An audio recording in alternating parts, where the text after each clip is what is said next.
Hello बच्चों, welcome back to the R K science classes. मैं हूं रोहित मेहता और आप देख रहे हैं आर के साइंस क्लासेस का यूट्यूब चैनल। तो बच्चों, जैसा कि आपको पता है कि हमारा जो चैप्टर है वो चल रहा है मानव का परिसंचरण तंत्र या कहीं शरीर द्रव तथा परिसंचरण। और आज जो है बच्चों हमारा लेक्चर नंबर 11 है। लेक्चर नंबर 11 के जरिए हम विभिन्न हृदय रोग और तथा इसी में हम हृदय जो क्रिया है का नियमन के बारे में भी बात करेंगे। किस प्रकार से हृदय की धड़कने की जो क्रिया है, हृदय स्पंदन की जो क्रिया है, उसका नियंत्रण यानी कि कंट्रोल किया जाता है, कोऑर्डिनेशन किया जाता है, उसके बारे में बात करेंगे। और लास्ट में हम पढ़ेंगे विभिन्न हृदय रोग के मानव के जो हृदय से संबंधित रोग हैं वो कौन कौन से हैं, क्या उनके लक्षण हैं, इसके बारे में हम आज की इस क्लास में बच्चों बात करेंगे।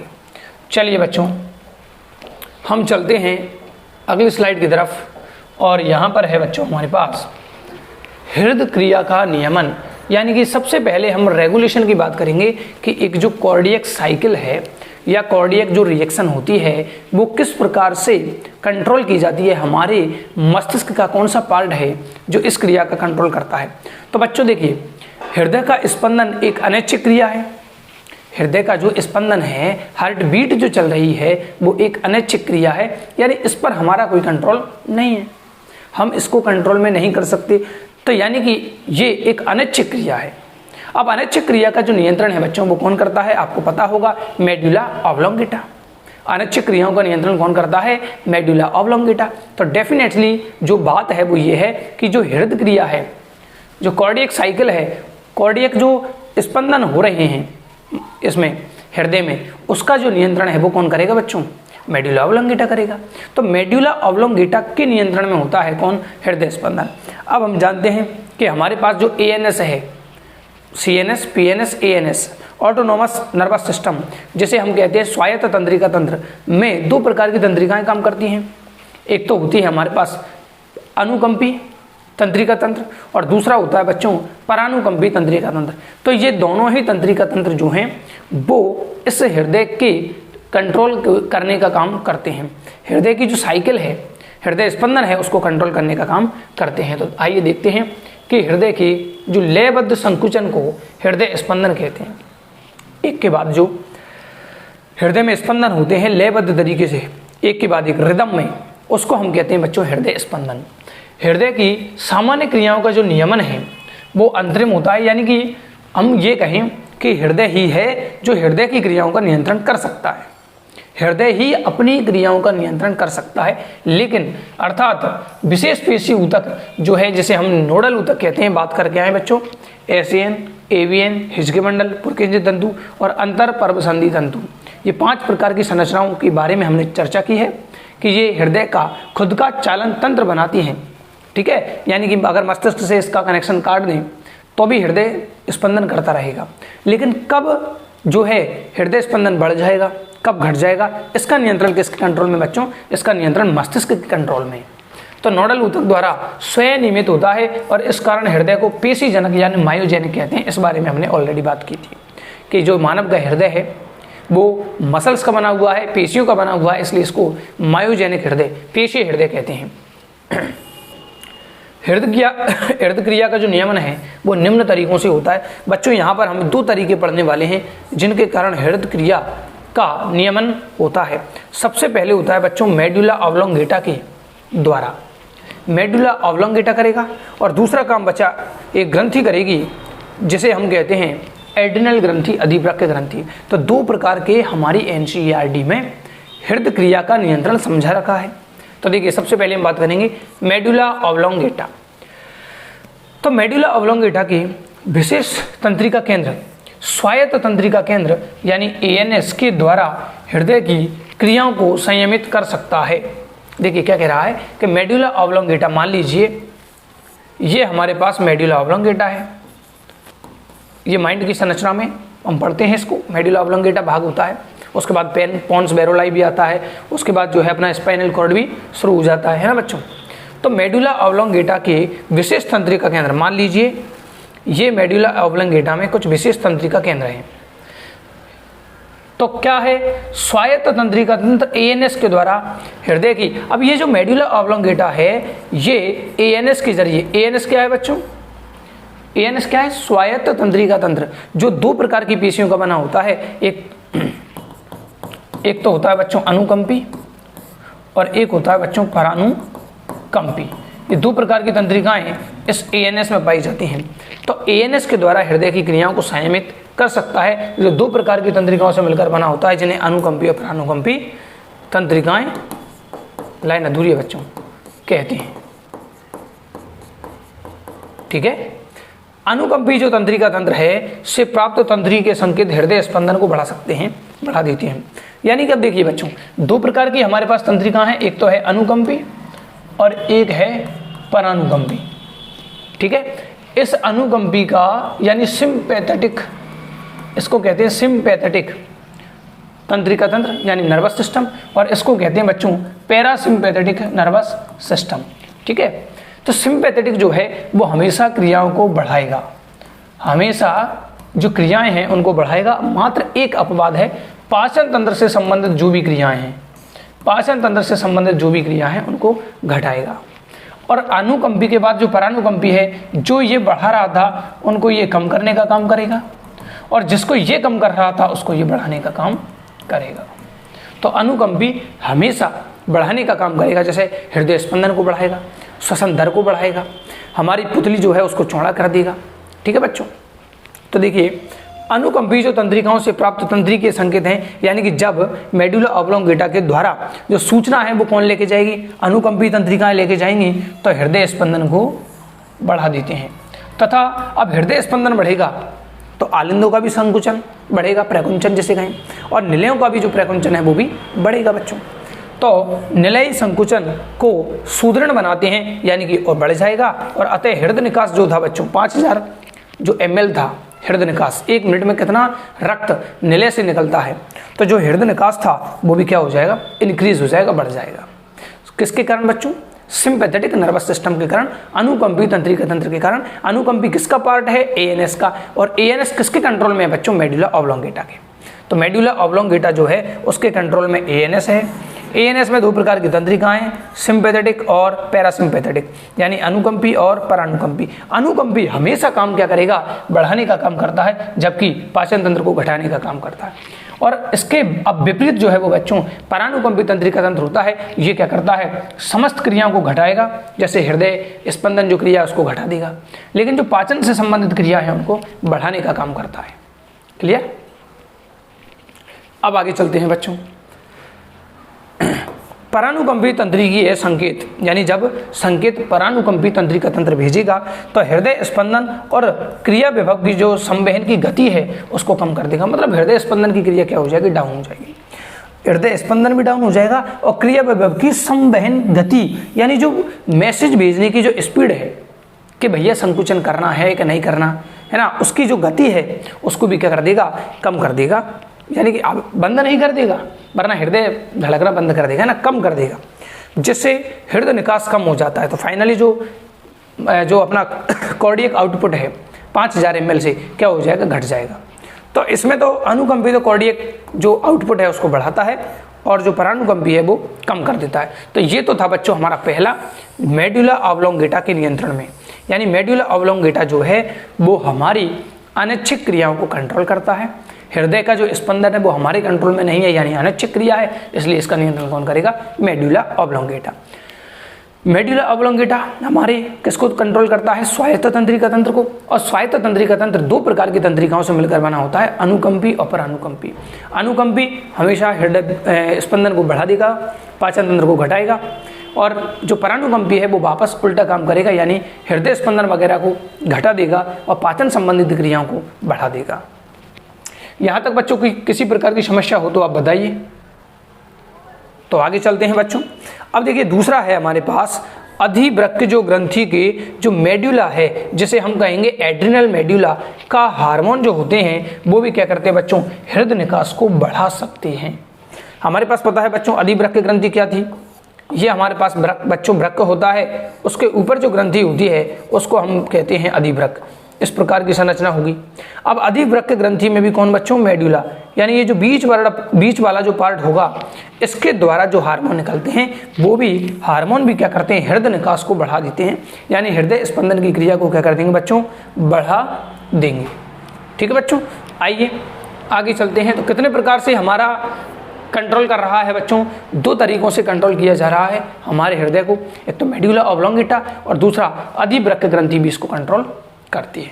ठीक, अब हम चलते हैं बच्चों परिसंचरण की विकृतियां यानी डिसऑर्डर्स। परिसंचरण की कौन कौन सी विकृतियां हैं, परिसंचरण तंत्र से संबंधित कौन कौन से रोग हैं, उनके बारे में चर्चा करें।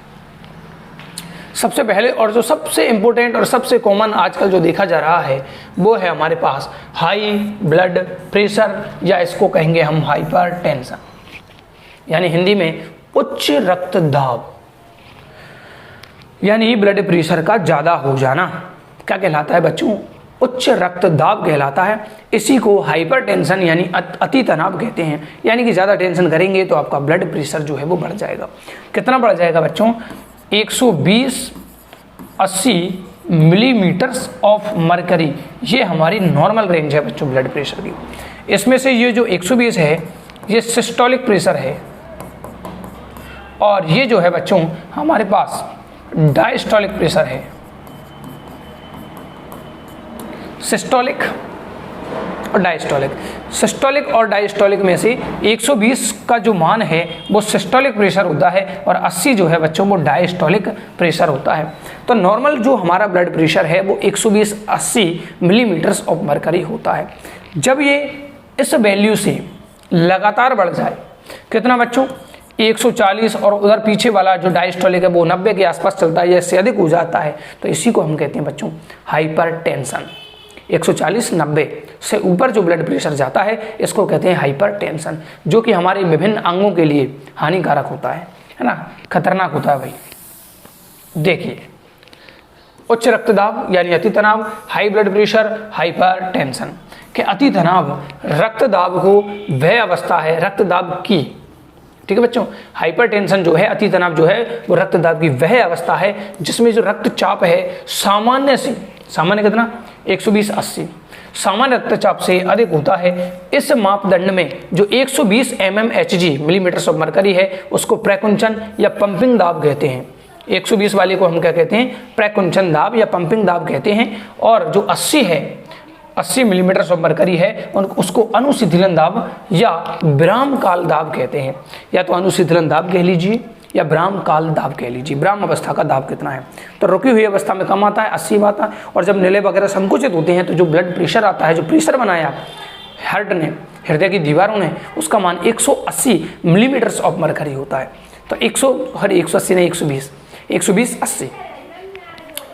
यदि किसी का रक्तदाब बार बार मापने पर भी कितने से ज़्यादा आ रहा हो बच्चों, 140, यानी कि सिस्टोलिक दाब जो है वो 140 हो जाए, और जो डायस्टोलिक जो प्रेशर है बच्चों वो कितना हो जाए, 90 हो जाए या इससे अधिक हो जाए, तो फिर वह जो है वो अति तनाव को प्रदर्शित करता है। यानी हाइपरटेंशन कैसे कहेंगे, जब हमारा ब्लड प्रेशर लगातार, ऐसा नहीं एक दिन आ गया, एक आध घंटे के लिए हो गया, ऐसा नहीं, लगातार जब 2, 5, 10 दिन 20 दिन के लिए लगातार ऐसी कंडीशन होती है तो फिर ज़्यादा हानिकारक हो जाता है। एक आध दिन में टेंशन किसके जीवन में नहीं आती भाई, हर एक के जीवन में टेंशन आती है। जैसे आपके जीवन में टेस्ट के कहते हैं, कुछ बच्चों का बीपी हाई हो जाता है और ऐसा ने टेंशन दे दी, तो थोड़े से टाइम के लिए ब्लड प्रेशर जो है वो बढ़ सकता है। बाकी अगर लगातार, यहाँ पे लिखा हुआ है बच्चों, बार बार मापा जाएगा दाब, आज नापा, कल नापा, 10 दिन तक नापे नहीं, ऊपर आ रहा है तो फिर इसी को कहेंगे हम अति तनाव। अब देखो इससे क्या हो सकता है बच्चों, यह हृदय की बीमारियों को जन्म देता। सबसे जो मेन जो इसका इफेक्ट है वो हमें नजर आएगा बच्चों, हृदय की बीमारियों के जन्म देगा। ये हृदय से संबंधित बहुत सारी बीमारियां हैं, उन सबको जन्म दे सकता है ये। तो सबसे बड़ी बात है कि हृदय की बीमारियों से अगर आपको बचना है तो आपको टेंशन नहीं करनी है। टेंशन लोगे तो हृदय से संबंधित विभिन्न सारी जो बीमारियां हैं वो पैदा हो सकती हैं, ठीक है। और दूसरा, मस्तिष्क को भी डैमेज करेगा और वृक्क को भी डैमेज करेगा, दोनों को प्रभावित करता है। मस्तिष्क और वृक्क दोनों को डैमेज करेगा, प्रभावित करेगा। तो ये है बच्चों हमारी पहली बीमारी जिसे कहते हैं हम हाइपरटेंशन या हाई ब्लड प्रेशर। क्लियर है बच्चों, कोई दिक्कत नहीं है। 120/80 millimetres of mercury is normal range and 140 और जो 90 है वो हमारी हाइपरटेंशन को दर्शाने वाली कंडीशन है। ठीक है बच्चों, अब इसके बाद चलते हैं हम बच्चों हृदय धमनी रोग। इसको हम कहते हैं CAD यानी कि कोरोनरी आर्टरी डिजीज, या इसी को कहते हैं एथेरोस्क्लेरोसिस। देखिए बच्चों क्या नाम है, CAD, कोटा में एक सर्किल है बच्चों, CAD सर्किल, CAD रोग है। दूसरा हमारे पास CID नहीं है, CAD है, कोरोनरी आर्टरी डिजीज। अब कोरोनरी आर्टरी डिजीज से हमें ये तो पता चल रहा है बच्चों ये एक डिजीज है, बीमारी है। किससे संबंधित है, आर्टरी से संबंधित है, जिसको हम कहते हैं धमनी। ठीक बच्चों, धमनी से संबंधित है। और कौन सी धमनी बच्चों, कोरोनरी धमनी।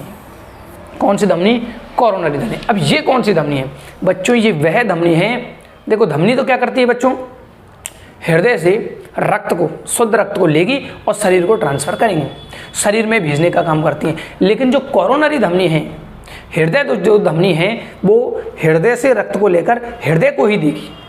यानी ऐसी धमनियाँ जो हृदय से शुद्ध रुधिर लेती हैं और हृदय की दीवार को ही दे देती है, क्योंकि हृदय की कोशिकाएं भी तो जिंदा हैं, तो उसको भी तो ऑक्सीजन चाहिए, भोजन चाहिए, तो कौन देगा, धमनी देगी। कौन सी धमनी, कोरोनरी धमनी। तो ये पता चल गया कोरोनरी आर्टरी क्या है, ऐसी धमनी है, ऐसी आर्टरी है जो कि हृदय की दीवार को ही ब्लड की आपूर्ति करती है।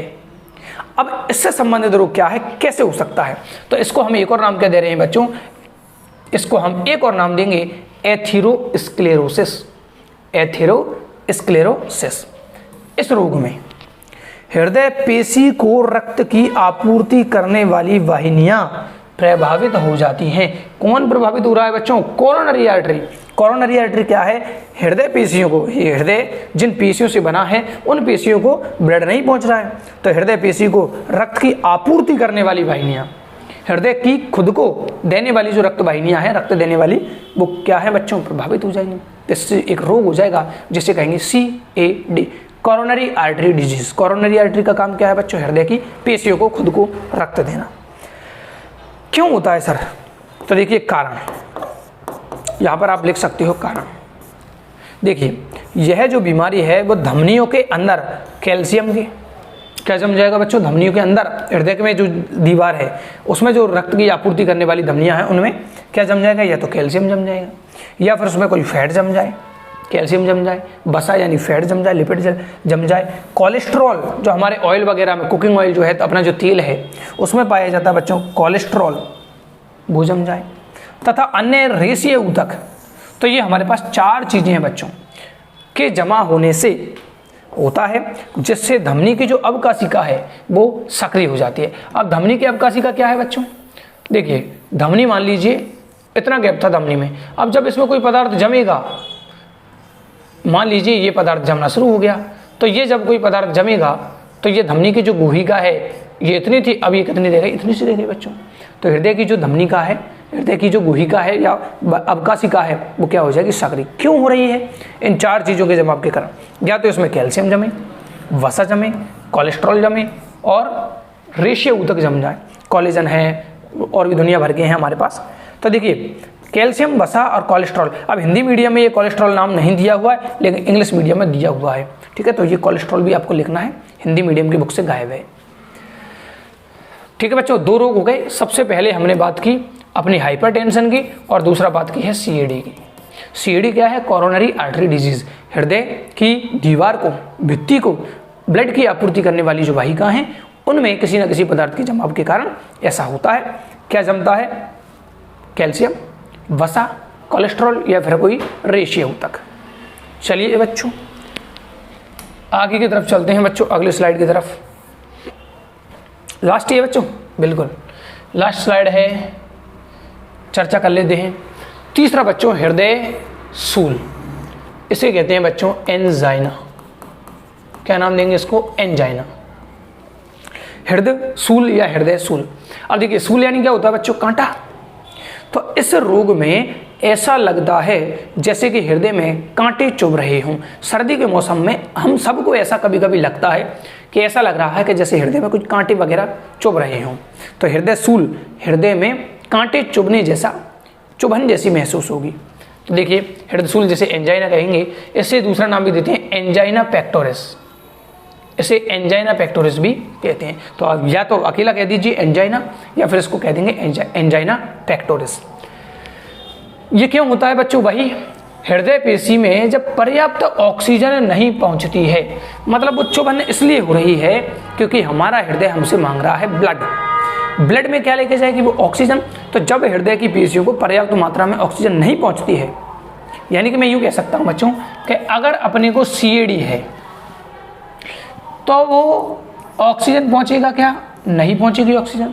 नहीं पहुंचेगी तो जो लक्षण आएगा क्या आएगा बच्चों? चुभन महसूस होना। बस वही क्या है? एंजाइना है, हृदय शूल है। तो जब हृदय पेशी में पर्याप्त ऑक्सीजन नहीं पहुंचती है तब सीने में दर्द होता है। ठीक है बच्चों, जो इसकी पहचान है। हृदय में क्या होगा बच्चों? दर्द होगा, चुभन सी महसूस होगी। चुभन जैसे कोई कांटा लग रहा हो, कोई सुई लगा दी गई हो, चुभन सी महसूस होती है, हृदय शूल। यह स्त्री और पुरुष दोनों को किसी भी उम्र में हो सकता है, किसी भी उम्र में हो सकता है हृदय शूल, लेकिन मध्यावस्था में और वृद्धावस्था में, यानी मिडिल एज में और लास्ट जो वृद्धावस्था है उसमें यह सामान्यतः होता है। यह रक्त बहाव के प्रभावित होने से होती है। भाई मैंने क्या कहा? रक्त बहाव प्रभावित क्यों हुआ? सीएडी के कारण। यह भी कोरोनरी आर्टरी से संबंधित डिजीज है। तो जब सीएडी होगा तो हमें ऑक्सीजन नहीं पहुंचेगी, और ऑक्सीजन नहीं पहुंचेगी तो चुभन महसूस होगी। तो ये जो हृदय का रक्त बहाव जो है वो प्रभावित होने से होती है। तो बच्चों हृदय शूल एंजाइना या एंजाइना पेक्टोरिस क्लियर है। जब सीएडी हो जाएगा यानी कि कोरोनरी आर्टरीज में कोई पदार्थ जम जाएगा तो ऑक्सीजन जितनी चाहिए थी उतनी नहीं पहुंचेगी, तो हमें वहां पर दर्द, क्योंकि कोशिकाएं तो ऑक्सीजन मांग रही हैं, जिंदा है, मर जाएंगे कोशिकाएं। अब चलते हैं बच्चों हम हृदयपात यानी हार्ट फेल्योर पर। इसी में बात करेंगे हार्ट अटैक की क्या है। तो देखिए हृदयपात, हार्ट फेल्योर, हार्ट फेल होना, हृदय क्या हो जाएगा बच्चों? फेल हो जाएगा कि जितनी ब्लड की आपूर्ति करनी थी उतना हृदय कर नहीं पा रहा है। देखिए यह वह अवस्था है जब हृदय शरीर के विभिन्न भागों को, अब देखो सीएडी और जो एंजाइना पेक्टोरिस थी ये कोरोनरी आर्टरी से संबंधित थी, अब ये खुद हृदय से संबंधित रोग है, कोरोनरी आर्टरी से संबंधित नहीं है। कब होगा ये रोग? यह वह अवस्था है जब हृदय, कौन? हृदय शरीर के विभिन्न भागों को, ठीक है, भागों को आवश्यकता के अनुसार पर्याप्त रक्त की आपूर्ति नहीं कर पाता है। हृदय पूरी बॉडी को ब्लड देता है, ये हम जानते हैं, लेकिन जब हृदय इस मामले में फेल हो जाएगा यानी हृदय द्वारा संपूर्ण बॉडी को पर्याप्त मात्रा में ब्लड जो है वो उसकी आपूर्ति नहीं कर पाएगा, तब हमारे पास क्या हो जाएगा? हृदयपात, यानी हार्ट फेल हो गया। किसके लिए? हमारी बॉडी को ब्लड देने के लिए। ठीक है बच्चों, इसे कभी कभी क्या कहते हैं? संकुलित हृदयपात भी कहते हैं। इसे हम कभी कभी संकुलित हृदयपात भी नाम दे सकते हैं। क्या कह सकते हैं बच्चों? इसको हम संकुलित हृदयपात भी कहते हैं, यानी कि congestive heart failure. Congestive heart failure के नाम से भी इसको जाना जाता है। क्यों? क्योंकि फुफ्फुस का संकुलन हो जाना भी इसका प्रमुख कारण है। तो इसका देखो क्या कारण है? इसमें फेफड़े क्या हो जाएंगे बच्चों? पिचके रह जाएंगे। तो क्योंकि जो फुफ्फुस है उनका संकुलन हो जाना भी इसका प्रमुख कारण है। जब फेफड़े पिचक जाएंगे तो फेफड़े पर्याप्त मात्रा में ऑक्सीजन नहीं ले पाएंगे, ग्रहण नहीं कर पाएंगे। जब फेफड़े ऑक्सीजन नहीं लेंगे तो फिर ब्लड को देंगे कैसे? ब्लड को नहीं देंगे तो वहां से हृदय में भी कम आएगा, तो हृदय भी इस क्रिया में क्या हो जाएगा बच्चों? फेल। तो इसे हम संकुलित हृदयपात भी कहते हैं। कब कहेंगे संकुलित हृदयपात? जब फेफड़े इस मामले में फेल हो जाएंगे, संकुलित हो जाएंगे, पिचक जाएंगे। अब देखिए कार्डियक अरेस्ट क्या है बच्चों? कार्डियक अरेस्ट का मतलब है कि इसमें हृदय की जो धड़कन है वो बंद हो जाएगी। अरेस्ट यानी बंद करना, अरेस्ट करना, गिरफ्तार करना। हृदय की जो क्रियाएं हैं वो, हृदय की जो धड़कन जो है वो अचानक से क्या हो जाएंगी? बंद हो जाएंगी। तो उसको कहेंगे हम कार्डियक अरेस्ट।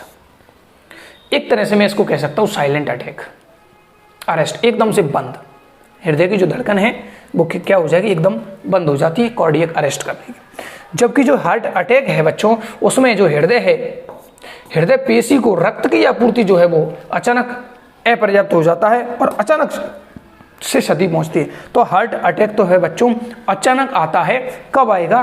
कि जो हृदय पेशी हैं, हृदय की जो मसल्स हैं उनमें रक्त की आपूर्ति अचानक से पर्याप्त हो जाए, जितनी चाहिए थी उतनी ना मिले, तो फिर ये जो क्या है बच्चों, अचानक जो क्षति पहुंचती है वो हार्ट अटैक के नाम से जानी जाती है।